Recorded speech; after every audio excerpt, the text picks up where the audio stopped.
మనస్ఫూర్తిగా పార్టీ తరపు నుంచి నా తరపు నుంచి మనస్ఫూర్తిగా దానికి మద్దతు తెలుపుతూ ధన్యవాదాలు తెలియజేసుకున్నాను అధ్యక్ష. ఇక్కడున్న ఎక్కువ మంది చాలా సీనియర్ నాయకులు, మోస్ట్ ఆఫ్ దెమ్. నాకు ఇలాంటి సెషన్స్ ఎలా ఉంటాయో నాకు తెలియదు. ఫస్ట్ టైం నేను అంటే గొడవ ఎలా ఉంటుంది అసెంబ్లీలో నాకు తెలియదు. నాకు చాలా ఆశ్చర్యం కలిగింది ఏంటంటే నేను ఇట్లాంటి గొడవలు టీవీల్లో గతంలో తెలంగాణ నరసింహన్ గారు గవర్నర్గా ఉన్నప్పుడు ఉమ్మడి రాష్ట్రం అప్పుడు గొడవలు చూసాను, టీవీలో చూసామని. అట్లీస్ట్ దానికి ఒక కారణం ఉండిందో ఇంకో 100 విభేదించే పరిస్థితులు ఉన్నాయి. ఇక్కడ విభేదించడానికి ఏముందో నాకు తెలియలేదు. నేను అనుకుంటా ఉన్నా అసలు ఇలా ప్రవర్తించవచ్చా, ఇలా చేయొచ్చా అంటే ఇది leaders should lead by example కదా.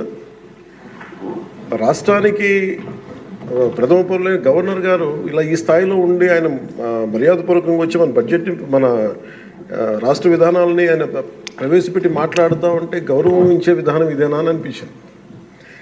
సో నేను మనోహర్ గారితో మాట్లాడుతాను, మా సహచరులను, మంత్రి మన సివిల్ సప్లైస్ మినిస్టర్ గారితో.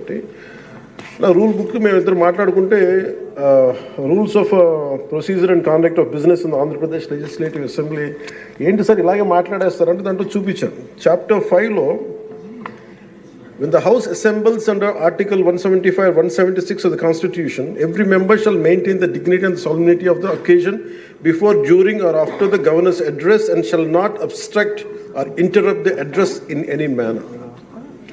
Maintenance of dignity and solemnity at governor's address అనేది చాలా స్పష్టంగా ఈ రూల్ బుక్లో ఉంటే మనమే రూల్స్ని ఇంప్లిమెంట్ చేయాల్సిన వాళ్ళం.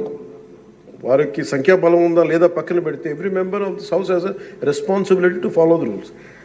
మనమే కనుక ఆ రూల్స్ని బ్రేక్ చేస్తే ఇంక మన ప్రజలకి కానీ చూసే వాళ్ళకి ఏం చెప్తాం.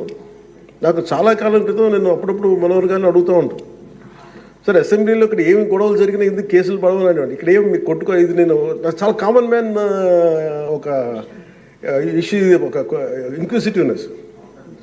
అండ్ నాకు పార్లమెంట్లో గొడవ జరిగినప్పుడు ఏమి అవ్వేంటి ఇబ్బంది పెట్టేస్తారు ఏంటంటే ఇక్కడ అవేమి ఉండవు, ఇక్కడ ఇట్స్ ఫ్రీ ఫర్ ఆల్ అన్నట్టుగా మాట్లాడితే then we have more responsibility. మన మీద రూల్స్ పెట్టలేదు అంటే ఏం కేసులు పెట్టమండి. ఇదే కనుక నిన్న వాళ్ళు చేసిన గొడవే కనుక గవర్నర్ గారి మీద ఆయన సుప్రీంకోర్టు జస్టిస్గా ఉన్నప్పుడు ధైర్యం చేయగలరా, కళ్ళల్లో చూడగలరా?